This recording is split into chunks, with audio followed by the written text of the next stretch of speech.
اعتماد کا یہ بحران محض سیاسی جماعت اور اسٹیبلشمنٹ کے درمیان ہی نہیں بلکہ ریاستی نظام کے مختلف ستونوں کے درمیان بھی پایا جاتا ہے۔ عدلیہ، انتظامیہ اور پارلیمانی نظام سب اس غیر یقینی کیفیت سے متاثر ہیں۔ جب کسی فریق کو یہ یقین نہ ہو کہ طے شدہ معاہدے پر عمل ہوگا تو مذاکرات محض وقت گزاری بن کر رہ جاتے ہیں۔ اس پورے تناظر میں متحدہ عرب امارات جیسے ممالک کا کردار ایک اہم مگر نازک پہلو بن کر ابھرا ہے۔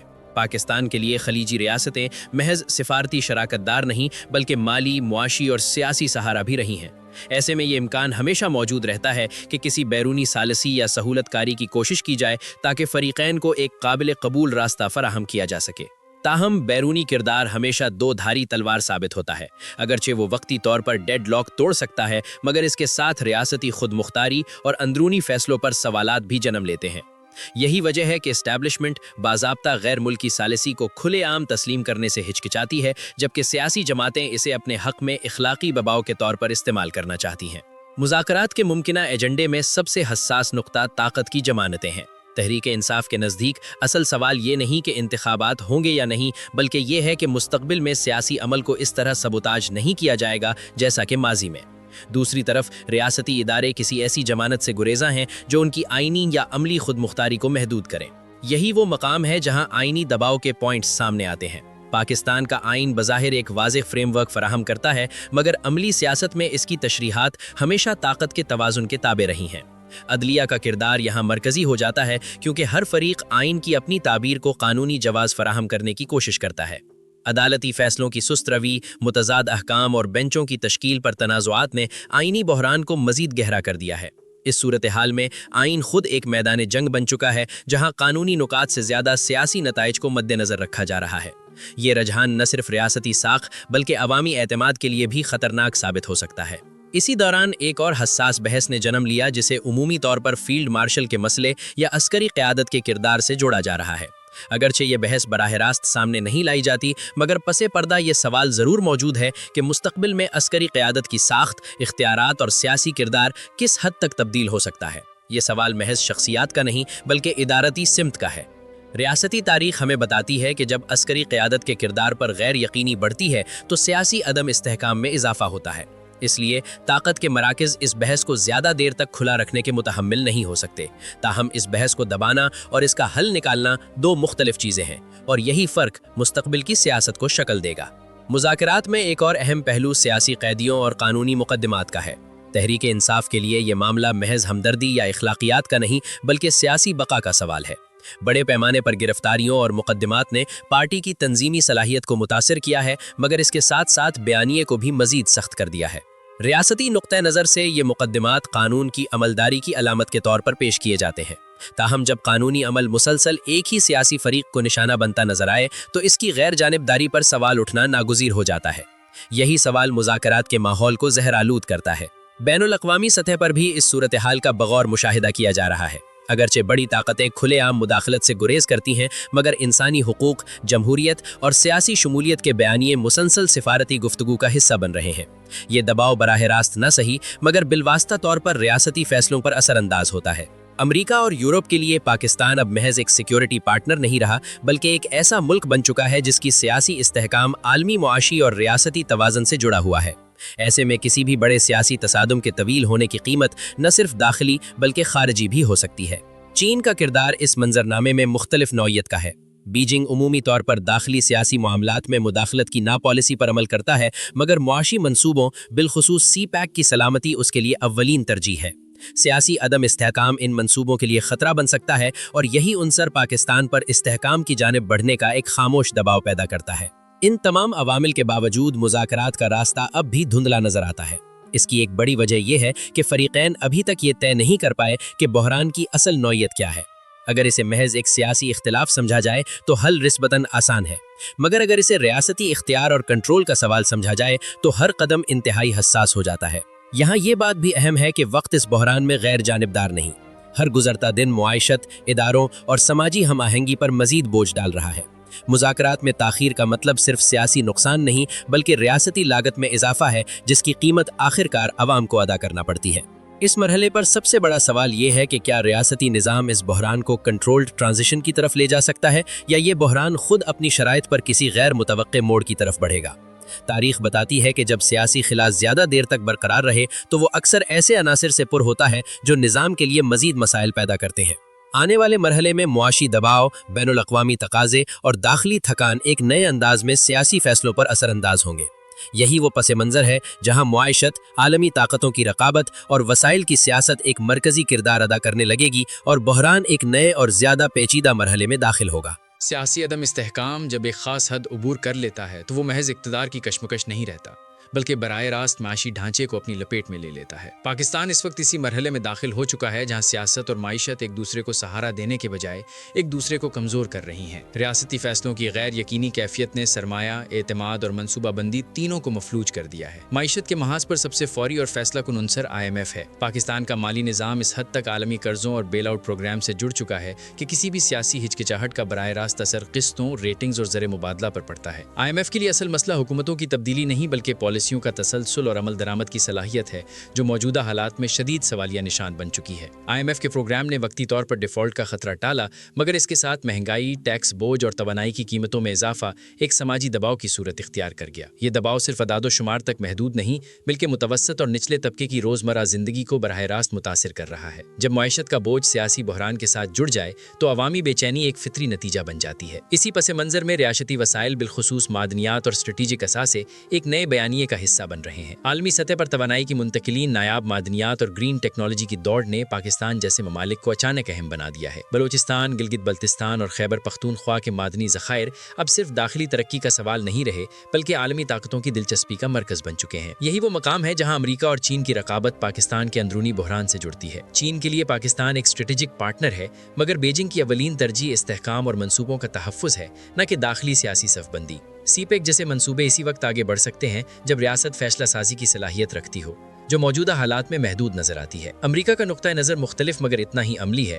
واشنگٹن پاکستان کو اب نظریاتی اتحادی کے طور پر نہیں بلکہ ایک مینیجبل اسٹیٹ کے طور پر دیکھتا ہے، جہاں کم از کم سطح کا استحکام خطے کے لیے ضروری سمجھا جاتا ہے۔ جمہوریت، انسانی حقوق اور سیاسی شمولیت کے بیانیے اسی فریم میں استعمال ہوتے ہیں تاکہ کسی بڑے دھماکے کو روکا جا سکے۔ ان عالمی عوامل کے درمیان بلوچستان کی صورتحال خاص طور پر حساس ہو چکی ہے۔ سیاسی محرومی، وسائل کی تقسیم پر تنازع اور سیکیورٹی آپریشنز نے اس خطے کو پہلے ہی ایک پیچیدہ مسئلہ بنا رکھا ہے۔ جب مرکز کمزور ہوتا ہے تو وفاقی اکائیوں کے خدشات اور مطالبات مزید شدت اختیار کر لیتے ہیں، اور بلوچستان اس کی واضح مثال بن رہا ہے۔ بلوچستان میں بڑھتی ہوئی بے چینی محض ایک علاقائی مسئلہ نہیں بلکہ ریاستی ماڈل پر سوال ہے۔ اگر وسائل نکالے جائیں مگر سیاسی شمولیت اور معاشی فائدہ مقامی سطح پر محسوس نہ ہو تو رد عمل نامذاق ہو جاتا ہے۔ یہی رد عمل بیرونی طاقتوں کے لیے بھی ایک موقع بن سکتا ہے جو پہلے ہی خطے میں اپنے مفادات کے لیے متحرک ہے۔ یہاں پاکستان کا تقابل اکثر دیگر ممالک سے کیا جاتا ہے جنہوں نے سیاسی جبر کے ذریعے وقتی استحکام حاصل کرنے کی کوشش کی۔ میانمار میں عسکری قبضے نے ریاست کو عالمی تنہائی میں ڈھکیل دیا، معیشت کو کمزور کیا اور داخلی مزاحمت کو مزید منظم کیا۔ طاقت نے وقتی کنٹرول تو دیا مگر ریاستی ساکھ کو ناقابل تلافی نقصان پہنچایا۔ مصر کی مثال مختلف مگر سبق آموز ہے۔ وہاں عسکری حمایت یافتہ نظام نے بظاہر استحکام فراہم کیا مگر اس کی قیمت سیاسی جمود، معاشی انحصار اور سماجی گھٹن کی صورت میں سامنے آئی۔ معیشت مسلسل بیرونی امداد کی محتاج رہی اور سیاسی نظام میں لچک ختم ہوتی چلی گئی۔ ارجنٹینا کی تاریخ بھی یہ بتاتی ہے کہ بار بار کے عسکری یا نیم عسکری مداخلاتوں نے اداروں کو مضبوط کرنے کے بجائے کمزور کیا۔ معیشت قرضوں اور افراط زر کے چکر میں پھنسی رہی اور ریاستی اعتماد بحال ہونے میں دہائیاں لگیں۔ یہ مثالیں اس بات کی نشاندہی کرتی ہیں کہ سیاسی مسائل کا حل طاقت کے ذریعے طویل تو ہو سکتا ہے مگر پائیدار نہیں۔ پاکستان کے لیے خطرہ یہی ہے کہ اگر موجودہ بحران کو صرف کنٹرول اور مینجمنٹ کے ذریعے سے دیکھا گیا تو اس کے طویل مدتی نتائج معیشت، وفاق اور بین الاقوامی حیثیت کے لیے نقصان دہ ہو سکتے ہیں۔ ریاستی صلاحیت صرف سیکیورٹی سے نہیں بلکہ ادارتی توازن، شفافیت اور سیاسی شمولیت سے پیدا ہوتی ہے۔ معاشی اشارتیں خود بخود بہتر نہیں ہوں گے جب تک سیاسی نظام قابل پیش گوئی نہ بنے۔ سرمایہ کار، لوکل ہو یا غیر ملکی، سب سے پہلے استحکام اور قانون کی بالادستی دیکھتا ہے۔ جب فیصلے بند کمروں میں ہوں اور پالیسیاں روز بدلیں تو سرمایہ خود بخود پیچھے ہٹ جاتا ہے۔ اسی لیے آنے والا مرحلہ محض سیاسی نہیں بلکہ ریاستی انتخاب کا مرحلہ ہے۔ یہ انتخاب اس بات کا ہے کہ پاکستان کس قسم کا استحکام چاہتا ہے۔ ایسا استحکام جو دباؤ، کنٹرول اور خوف پر قائم ہو، یا ایسا استحکام جو اداروں، آئین اور عوامی اعتماد پر کھڑا ہو۔ یہی فیصلہ آنے والے برسوں کی سمت طے کرے گا۔ جیسے جیسے معاشی دباؤ بڑھتا جا رہا ہے، ریاست کے پاس فیصلوں کے لیے وقت کم ہوتا جا رہا ہے۔ یہ وہ نقطہ ہے جہاں بحران خود بخود کسی انجام کی طرف بڑھنے لگتا ہے اور اختیارات کے مراکز کو رد عمل کے بجائے حکمت عملی اختیار کرنی پڑتی ہے۔ یہی پس منظر اگلے اور آخری مرحلے کو جنم دے گا جہاں خطرات، ممکنہ موڑ اور مستقبل کی سمت ایک ساتھ سامنے آئیں گے۔ یہ بحران اب کسی ایک جماعت، ایک ادارے یا ایک شخصیت تک محدود نہیں رہا۔ یہ ایک ریاستی موڑ بن چکا ہے جہاں ہر فیصلہ آنے والی دہائیوں پر اثر ڈال سکتا ہے۔ طاقت کے مراکز، سیاسی قیادت، عدلیہ اور معیشت سب ایک ایسے دباؤ کے نیچے ہیں جس نے روایتی طریقہ کار کو غیر مؤثر بنا دیا ہے۔ سب سے بڑا خطرہ یہ نہیں کہ نظام ٹوٹ جائے، بلکہ یہ ہے کہ نظام خاموشی سے کھوکھلا ہو جائے۔ جب ادارے بظاہر قائم رہیں مگر اندر سے اعتماد، پیش گوئی اور شفافیت ختم ہو جائے تو ریاست آہستہ آہستہ اپنی اخلاقی اور عملی ساکھ کھونے لگتی ہے۔ یہی عمل عوام کو سیاست سے بدزن اور طاقت کے غیر رسمی مراکز کی طرف مائل کرتا ہے۔ اس پورے عمل میں داخلی دراریں واضح ہوتی جا رہی ہیں۔ سیاسی جماعتوں کے اندر، اداروں کے درمیان اور وفاق اور اکائیوں کے رشتے میں تناؤ بڑھ رہا ہے۔ یہ دراریں اگر بر وقت سیاسی مفاہمت اور آئینی توازن سے نہ بھری گئیں تو یہ مستقبل میں کسی ایک واقعے سے بڑے بحران میں تبدیل ہو سکتی ہیں۔ بین الاقوامی سطح پر پاکستان اب ایک ایسے مرحلے میں داخل ہو رہا ہے جہاں اس سے زیادہ توقعات نہیں بلکہ زیادہ احتیاط برتی جا رہی ہے۔ عالمی طاقتیں پاکستان کو بدلنے کے قابل نہیں سمجھتی، مگر وہ اسے غیر مستحکم بھی نہیں دیکھنا چاہتی۔ یہی وجہ ہے کہ دباؤ، مشورے اور خاموش انتباہات بیک وقت موجود ہیں۔ اصل سوال یہ نہیں کہ کون جیتے گا یا کون ہارے گا، اصل سوال یہ ہے کہ ریاست کس قیمت پر استحکام حاصل کرنا چاہتی ہے۔ اگر استحکام سیاسی شمولیت کے بغیر، آئینی توازن کے بغیر اور عوامی اعتماد کے بغیر حاصل کیا گیا تو وہ محض ایک وقفہ ہوگا، حل نہیں۔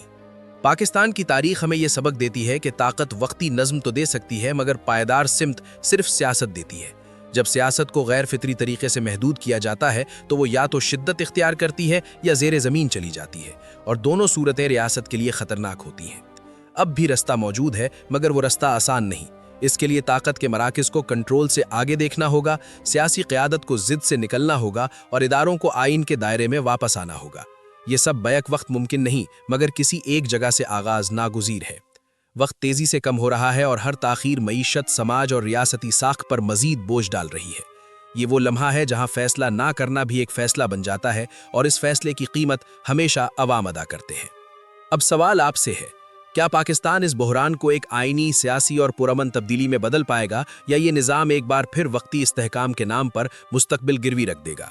اگر آپ اس تجزیے کو اہم سمجھتے ہیں تو ویڈیو کو آخر تک دیکھیں، اپنی رائے کامنٹس میں ضرور لکھیں اور مزید سنجیدہ، غیر جانبدار اور گہرے تجزیے کے لیے چینل کو لائک اور سبسکرائب کریں۔